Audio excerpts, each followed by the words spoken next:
और चलिए आगे बढ़ते हैं, बड़ी खबर का रुख करेंगे। शेख हसीना का बांग्लादेश लौटने का ऐलान हुआ है।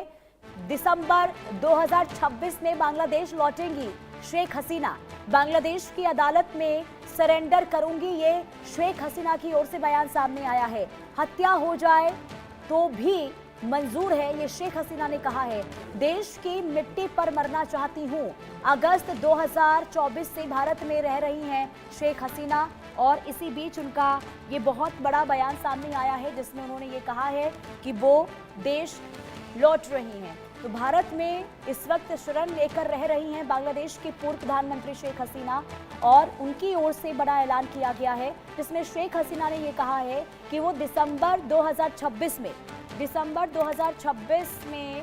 बांग्लादेश जो है वो लौटेंगी भारत से और वहां की अदालत के सामने आत्मसमर्पण करेंगी, सरेंडर करेंगी, ये कहा गया है शेख हसीना के द्वारा। मौत की सजा सुनाए जाने के बावजूद हसीना ने ये कहा है कि उन्हें अपनी जान का खतरा नहीं है, लेकिन वो अपने देश लौटने का फैसला नहीं बदलने वाली हैं।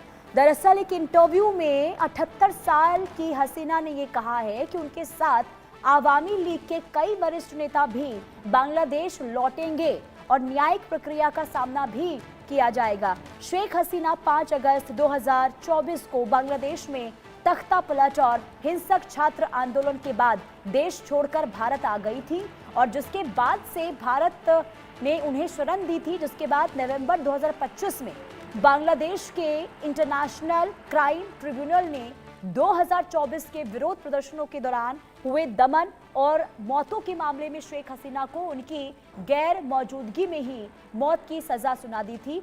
हालांकि हसीना इन सभी आरोपों को सिरे से खारिज कर रही हैं और उनका ये बयान ऐसे समय में सामने आया है जब ढाका लगातार भारत से उनके प्रत्यर्पण की मांग कर रहा है।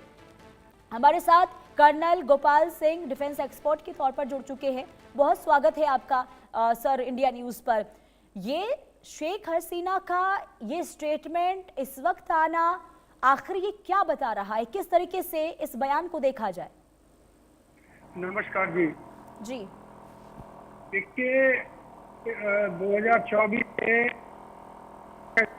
हमारे यहाँ पर है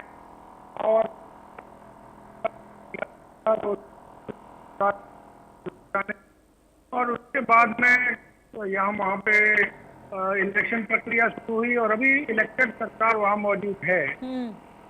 तो स्थिति उसी बीच में काफी परिवर्तन भारत के अंदर भी आए हैं। यानी कि वेस्ट बंगाल के इलेक्शन में भारतीय जनता पार्टी की जीत होने से जो कहानी बनी हुई थी पहले बांग्लादेश और वेस्ट बंगाल के अंदर, उसके अंदर बहुत सुधार होने की संभावना हुई है।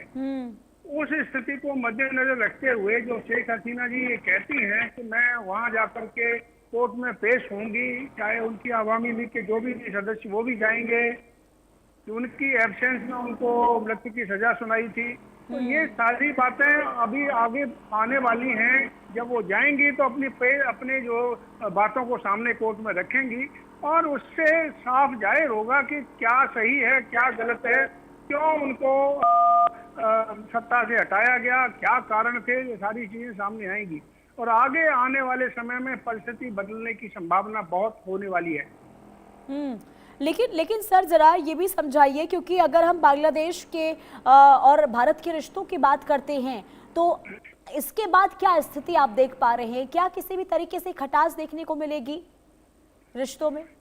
देखिए हमारे रिश्ते बांग्लादेश के साथ में पहले ठीक थे और हैं, लेकिन यदि ये खटास बांग्लादेश चाहता है तो होगी। हमारी तरफ से तो खटास होने की संभावना नहीं है। हम तो वसुधैव कुटुंबकम की बात करते हैं, सबको साथ लेकर के सबके साथ सबके विकास की बात करते हैं।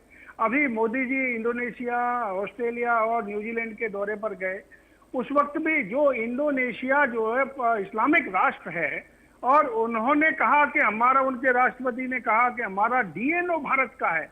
तो हम तो चाहते हैं, ये भारत से निकले हुए हैं, अलग हुए हैं, वेस्ट यानी ईस्ट पाकिस्तान बना था, उसके बाद में 1971 में इनको आजाद करा करके बांग्लादेश बनाया।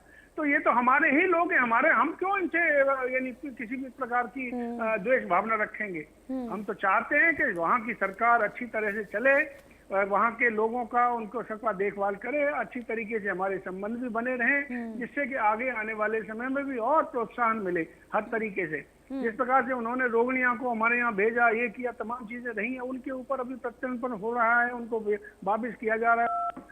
जो हमारे बॉर्डर का डिस्प्यूट है उसको भी सॉल्व किया जा रहा है। तो तमाम बातें अब काफी समय में हुई हैं और अब और परिवर्तन आने वाला है आगे आने वाले समय में। और जरा ये भी सर मैं आपसे समझना चाहूंगी, क्योंकि देखिए बांग्लादेश में अभी नई सरकार आई है और ऐसे में शेख हसीना अगर बांग्लादेश जाती हैं तो बांग्लादेश की राजनीति पर इसका क्या असर पड़ेगा।